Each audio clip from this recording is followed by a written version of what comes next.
नमस्कार, मैं हूं विज्ञान प्रकाश और परिवर्तन की इस खास श्रृंखला में वापस आपका स्वागत है। चुनाव हो चुके हैं, कहीं पर परिवर्तन हुआ है और कहीं पर बहुत जबरदस्त तरीके से परिवर्तन को होने से रोक दिया गया है। इसलिए सबसे जरूरी है पहले बात करना भारतीय जनता पार्टी का, और हम सीधे बगैर कोई वक्त जाया किए मैं आऊंगा मोदी फैक्टर पर, नरेंद्र मोदी फैक्टर पर, जिसकी वजह से ये परिवर्तन नहीं हुआ कोई भी उत्तर प्रदेश और उत्तराखंड में। पहला पॉइंट क्या है मोदी फैक्टर का मेरे लिए? 2014, 17, 19 से लेकर 2022 तक मोदी फैक्टर ने बीजेपी की ऐतिहासिक जीत का सिलसिला बरकरार रखा। परिवर्तन 3 की जब सीरीज मैंने शुरू की थी तो आप सब लोगों को याद है कि पहला एपिसोड था मेरा मोदी फैक्टर पर, ये कितना क्रूशल है उत्तर प्रदेश के इलेक्शंस के लिए। मेरा दूसरा पॉइंट है, बाकी कैसे भी भाषण हो, मोदी ने विकास को केंद्र में रखा। ये बहुत स्मार्ट और पॉलिटिकली इंटेलिजेंट मूव था नरेंद्र मोदी का। तीसरी बात, बहुत कामयाब हुए डबल इंजन की सरकार का नारा देकर कि दिल्ली और लखनऊ दोनों की ताकत मिलेगी उत्तर प्रदेश को। यह कन्विंसिंग रहा नरेंद्र मोदी, भारतीय जनता पार्टी और योगी आदित्यनाथ के लिए। चौथा पॉइंट, किसानों से जुड़े कानून वापस लेने का फैसला खुद प्रधानमंत्री का सही साबित हुआ। ये 4 बड़े फैक्टर्स हैं, और जैसा मैंने कहा कि हम लोगों ने परिवर्तन के सीरीज की शुरुआत मोदी फैक्टर से की थी, जो इस चुनाव के नतीजों के साथ सही साबित हो रही है। 2019 में जब लोकसभा में हम दोबारा जीत करके आए तो उस ज्ञानियों ने कहा था कि भाई 2019 के जीत में क्या है, ये तो 2017 में ही तय हो गई थी, क्योंकि 2017 में यूपी का रिजल्ट आया था। मैं मानता हूं इस बार भी ये ज्ञानी जरूर कहने की हिम्मत करेंगे कि 2022 के नतीजों ने 2024 के नतीजे तय कर दिए हैं। तो भारतीय पत्रकारिता के 2 बेहद जाने पहचाने और सम्मानजनक चेहरे हमारे साथ मौजूद हैं। शशि शेखर साहब हैं, कोई जरूरत नहीं है इनका तारुफ करने की, देश के बड़े संपादकों में से एक हैं और बहुत मैं निजी सम्मान इनका करता हूं। और शरद प्रधान साहब हैं, जो 4 दशकों से ज्यादा उत्तर प्रदेश की राजनीति गुजरे।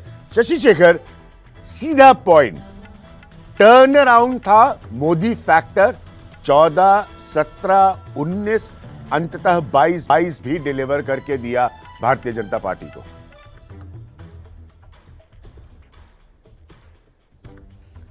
बिल्कुल अभिज्ञान, लेकिन इसको समझने के लिए थोड़ा मैं आपको अतीत पे ले चलना चाहता हूँ।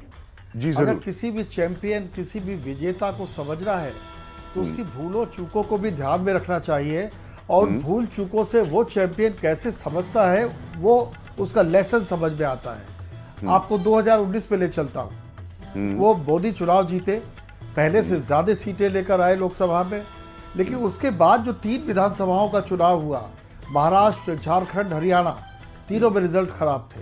उसके बाद के भी सारे चुनाव आप देखिए, असम के अलावा सारे के सारे ऐसे थे जो कि यूपी जैसे नहीं थे कम से कम। तो ये पश्चिम बंगाल ये कहा गया पश्चिम कि बंगाल जब मोदी फेस होते हैं तो लोग जीतते हैं, लेकिन जब प्रदेशों की बात आती है तो 5 से 10% वोट कम हो जाता है, क्योंकि लोग ये मानते हैं कि यहाँ मोदी जी आकर हुकूमत नहीं करेंगे। यही वो पॉइंट था जहां से मोदी ने अपनी सारी चीज़ों को एक बार एनालाइज किया और उसके बाद उन्होंने अपनी सारी स्ट्रेटजी को बदला। आज मोदी ने 4 खंभों पर अपनी इमेज को खड़ा किया है। स्ट्रॉन्ग मैसेंजर, लोक कल्याणकारी नीतियां और उनका ज़बरदस्त एग्जीक्यूशन, राष्ट्रवाद और ऊपर से धर्म का तड़का।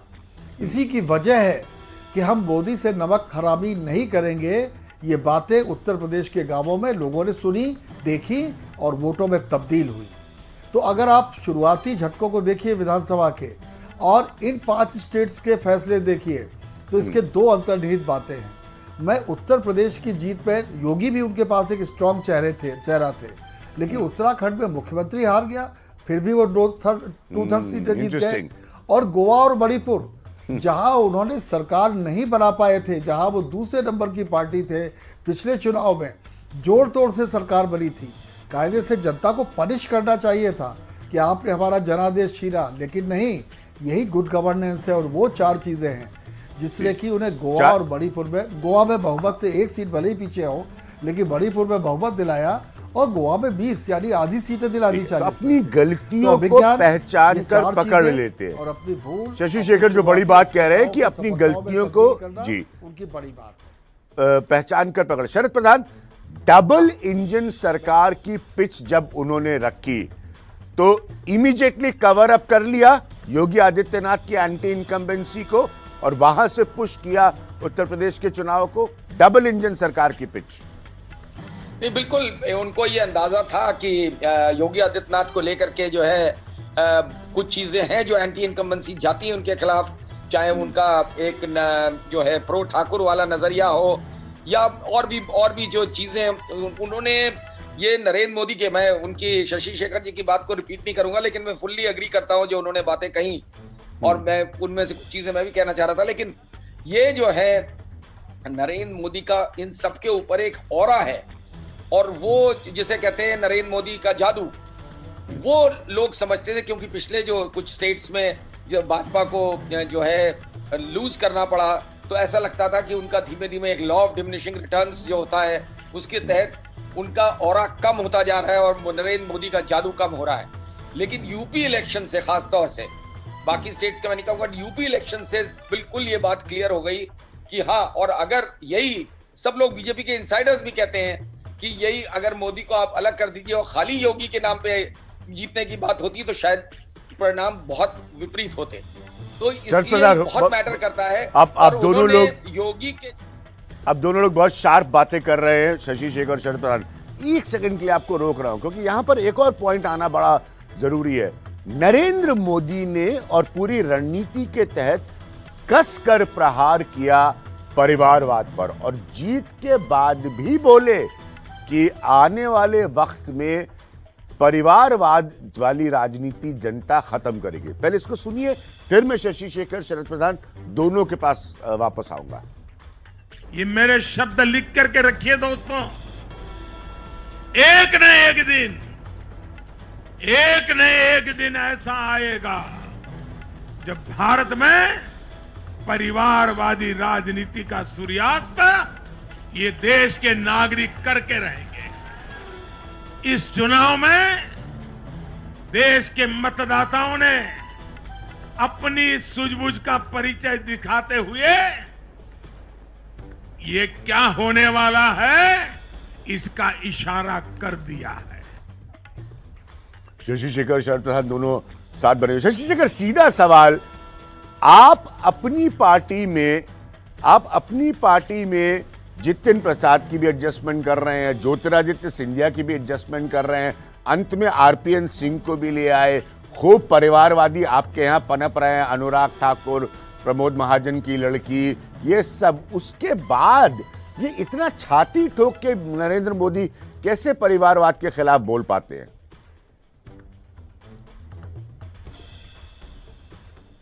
देखिए, राजनीति असंभव को संभव करने की कला है, अभिज्ञान, और उसको वो अच्छी तरीके से समझते हैं, देश उन पर यकीन करता है। और वो परिवारवाद की जब बात करते हैं तो वो उन नेताओं की ओर इशारा करते हैं, इस पर वो सफाई दे चुके हैं, बोल चुके हैं। वो उन नेताओं की बात करते हैं जो कि परिवार की वजह से शीर्ष पर बैठे हैं। वो ये कहते हैं कि जो हमारे यहाँ जो परिवारवादी नेता हैं उन्हें काडर से आना पड़ता है, उन्हें लड़ाई लड़नी पड़ती है, उन्हें संघर्ष करना पड़ता है, और वो कोई पार्टी के अध्यक्ष वगैरह नहीं है, लेकिन ये तो आजीवन अध्यक्ष है, आजीवन पार्टी के नेता है, उनका ये कहना है। मैं एक बात बस, चूंकि पिछली बहस से एक सिरा छूट गया था, अब विज्ञान कहने की इजाजत चाहूंगा प्रधान साहब से क्षमा याचना सहित। मैं भी उत्तर प्रदेश में बहुत घूमा इस दौरान, लेकिन मुझे ऐसा लगता है कि योगी के खिलाफ एंटी इनकम्बेंसी नहीं थी उत्तर प्रदेश में। योगी अपने आप में एक भरे पूरे नेता बन के उभरे हैं वहां पर, ये सच है। कि प्रधानमंत्री के बिना सहारे के उनको इतनी सीटें नहीं मिलती। लेकिन ये भी सच है कि जब योगी और अखिलेश का सीधा मुकाबला होता था तो योगी उसमें 20 साबित होते थे। यहीं पर बात मुझे कहनी, दो बड़े पत्रकार होते तो आपका काम आसान हो जाता। यहीं पर ग्राफिक्स लाइए योगी आदित्यनाथ की जीत की वजहों को लेकर। अभी हम आपको बताते हैं। पहले, कानून व्यवस्था बढ़ी आ रही है, लॉ एंड ऑर्डर और करप्शन, ये वो मुद्दे हैं जिन पे सरकारें जाती रही हैं। तो कानून व्यवस्था बहुत बढ़ी आ रही है, ये पिच कामयाब रही योगी आदित्यनाथ के लिए कि माफिया राज वापस नहीं आएगा। दूसरी बात, बीजेपी के हिंदुत्व के कार्ड की वजह से राम मंदिर उनके कार्यकाल में बनना शुरू हुआ, इस बात का फायदा मिला खासतौर पर अवध में, ये बीजेपी ब्रांड ऑफ हिंदुत्व। तीसरा पॉइंट, बीजेपी के हिंदुत्व की छवि के साथ विकास का संतुलन बैठाने में कामयाब रहे कि सिर्फ मैं गेरुआ पहनता हूं, उसको डेवलपमेंट से बैलेंस किया। चौथा पॉइंट, हालांकि चुनाव में पहले जातिगत आधार के कुछ नेता छोड़कर चले गए थे, लेकिन बीजेपी के जातिगत आधार के नेताओं का जो गठबंधन है हुआ, वो सही साबित हुआ योगी आदित्यनाथ के लिए। मेरा पॉइंट ये, योगी आदित्यनाथ से कोई कुछ छीन नहीं रहा है, यहां पर उनका भी उतना बड़ा योगदान है। शरद प्रधान, क्विक कमेंट आपसे, ये जो पॉइंट्स मैंने रखे हैं योगी आदित्यनाथ के लिए, आप मानते हैं कि ये सारे क्लिक किए अंततः उनके लिए, खास तौर पर लॉ एंड ऑर्डर का पिच? आपका हमारा तजुर्बा, शशि जी का तजुर्बा जानता है कि इस पर सरकारें जाती हैं उत्तर प्रदेश में कानून व्यवस्था पर।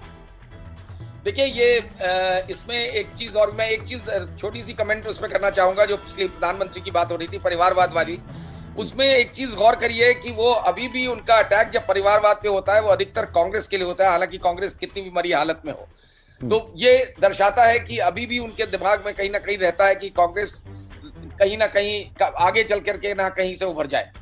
दूसरी बात, अब की बार ये बात इसलिए चिपक गई अखिलेश यादव के खिलाफ भी, जबकि अखिलेश यादव ने काफी कोशिश करी थी चेंज करने की, और परिवार में खुद ही उनके जो झगड़ा हो गया उस चक्कर में उनके यहाँ का परिवार तो बात तो वैसे ही खत्म हो गया था। नहीं, लॉ एंड ऑर्डर की पिच, सर जी थोड़ा वक्त, मैं आ रहा हूँ, लॉ एंड ऑर्डर की पिच, हाँ बिल्कुल बिल्कुल। अभिज्ञान भैया ये कहना चाहिए, ये इसमें एक और बड़ा फैक्टर है जो इन चीजों को मैसेजिंग की बात, जितनी प्रोपेगेंडा जिस तरीके से योगी आदित्यनाथ ने किया उसका कोई जवाब नहीं। 650 करोड़ रुपया उन्होंने 6 महीने में बजट के एलोकेशन के हिसाब से खर्च किया पब्लिसिटी में। तो बहुत सी बात जो हाफ ट्रूथ भी होता है, अर्ध सत्य भी होता है, वो भी लोगों तक जिस तरीके से उसकी बमबारी की जाती है। तो लॉ एंड ऑर्डर इतना दुरुस्त नहीं है, करप्शन फ्री गवर्नमेंट नहीं है, लेकिन उसका मैसेज यही जा रहा है। अब इसमें वो जो इंसिडेंट्स हुए थे बड़े बड़े, लेकिन सारी सरकारें, देखिए आज की जो, सर जी वक्त कम है, लेकिन आज की जो हकीकत है वो सारी सरकारें इन विज्ञापनों पे पैसा खर्च करती हैं। अगला ग्राफिक हम जिसके बारे में करने जा रहे हैं वो अरविंद केजरीवाल है। उन पर भी बहुत कसकर आरोप है कि बड़े प्रोपेगेंडा करने का, विज्ञापन करने का। लेकिन परिवर्तन कहाँ हुआ? भयंकर परिवर्तन हुआ कांग्रेस की राजनीतिक गलतियों की वजह से, केजरीवाल फैक्टर के साथ। पहला पॉइंट मेरा केजरीवाल फैक्टर पर, 2019 लोकसभा में चुनाव में पहले कमजोर पड़ जाने के बाद तकरीबन 3 साल बाद जबरदस्त वापसी हुई। 2017 में उनका पीक आउट हो चुका था अरविंद केजरीवाल का पंजाब में। दूसरा पॉइंट, ड्रग्स और स्थानीय माफिया जैसे मुद्दों को लगातार उठाने का उनको फायदा मिला। ये शायद दिल्ली में उसकी खबरें नहीं आई, लेकिन ये उसको उठाते रहे लगातार। तीसरा पॉइंट, अमरिंदर सिद्धू तो खैर राजनीतिक चुटकुला है, मैं पहले भी कह चुका हूं। सिद्धू से लेकर चन्नी तक कांग्रेस के झगड़ों का सबसे बड़ा राजनीतिक फायदा एक तरह से गोदी में आके गिरा ये मसला अरविंद केजरीवाल के। एक समय सत्ता में रहे, ये भी इंपॉर्टेंट पॉइंट है मेरे लिए, एक समय सत्ता में रहे, बादल के कमजोर पड़ जाने पर कांग्रेस के सामने एकमात्र विकल्प होने का बड़ा फायदा। शशि शेखर, शरद प्रधान जी दोनों साथ में। शशि शेखर, स्ट्रेट कमेंट, केजरीवाल दिल्ली से बाहर सरकार बनाने जा रहे हैं, राष्ट्रीय राजनीति पर असर, क्या वो कोई विपक्ष का विकल्प होंगे राष्ट्रीय राजनीति में बीजेपी के सामने? अभिज्ञान, अगर कोई नरेंद्र मोदी को सही तरीके से समझता है और उनके हिसाब से प्रतिपक्ष की राजनीति करता है तो वो अरविंद केजरीवाल है। देखिए, बरगद के नीचे कोई पेड़ पौधा नहीं पनपता है, लेकिन अरविंद केजरीवाल जब लुटियंस दिल्ली के खिलाफ चुनाव लड़कर 2014 में मोदी जी आए तो अरविंद केजरीवाल यहाँ मुख्यमंत्री थे, पर उसके बाद भी वो चुनाव लड़े और जीतते रहे, यहाँ तक कि दिल्ली से बीजेपी और कांग्रेस दोनों साफ हो गई। दिल्ली ने ये तय कर दिया कि जब लोकसभा का चुनाव होगा तो मोदी हमारे नेता है, लेकिन विधानसभा के चुनाव में हमारी पहली पसंद केजरीवाल है। एक बार नहीं, 2 बार ये साबित कर दिया। यही पंजाब में उन्होंने बिल्कुल उस घिसी पिटी राजनीति के खिलाफ, जो वो वैकल्पिक राजनीति के नारे के साथ आए थे, उन्होंने उसको बोल्ड किया समय के हिसाब से, और अस्पताल, शिक्षालय, बिजली, पानी, ड्रग्स और इन सब चीज़ों पर खुली तौर पर उन्होंने बहस छोड़ी। उनकी बोली भी लोगों की बोली होती है। आप देखिए, 3 बार वो जी लोगों ने पंजाब में कमाल कर दिया, ओवर पॉपुलिस्ट कमाल कर दिया नहीं कर रहे हैं शशि जी। आप देखिए, वक्त कम है, एक क्विक कमेंट, ओवर पॉपुलिस्ट ज्यादा लोकप्रिय होने के लिए तो मुझे ऐसा लगता है अरविंद केजरीवाल भी, नरेंद्र मोदी भी किसी पिटी राजनीति के खिलाफ जिस तरह तेजी से बढ़ रहे हैं, तो आने वाले, अब वो गुजरात में भी सक्रिय होने जा रहे हैं, तो गुजरात और हिमाचल से 2 बातें साबित होगी। मोदी का जादू अपनी जगह है, लेकिन क्या केजरीवाल कांग्रेस को रिप्लेस कर रहे हैं, ये इस साल के अंत तक इस सवाल का जवाब मिल जाएगा। 10 सेकेंड्स शरद प्रधान, केजरीवाल कोई opposition option?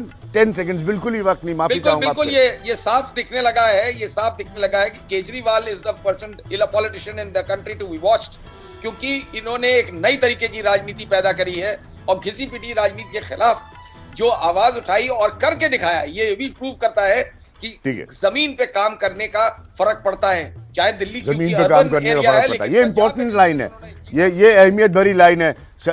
Shashi Shekhar, crisp बातचीत हुई, लेकिन बहुत शार्प पॉइंट्स आप दोनों लोगों ने रखे, शरद प्रधान और शशि शेखर साहब ने, बहुत बहुत शुक्रिया। तो अंत में कहानी क्या है? परिवर्तन एक जगह नहीं हुआ बड़ा और उसको रोक दिया भारतीय जनता पार्टी ने अपने सफलता के झंडे गाड़ के, और एक जगह हुआ पंजाब में, जहां पर कांग्रेस नीचे आई, यानी कि राष्ट्रीय राजनीति का एक दरवाजा आगे के लिए खुल गया। इसीलिए अंत में मैंने प्रोग्राम के शुरुआत में क्या कहा था, मोदी फैक्टर पर पहला एपिसोड था, और आपसे हमेशा कहा था, शख्सियत के जरिए सियासत को हम समझेंगे इस खास सीरीज परिवर्तन में। इसीलिए आपने लगातार मेरा साथ दिया, देते रहिए। फिलहाल नमस्कार।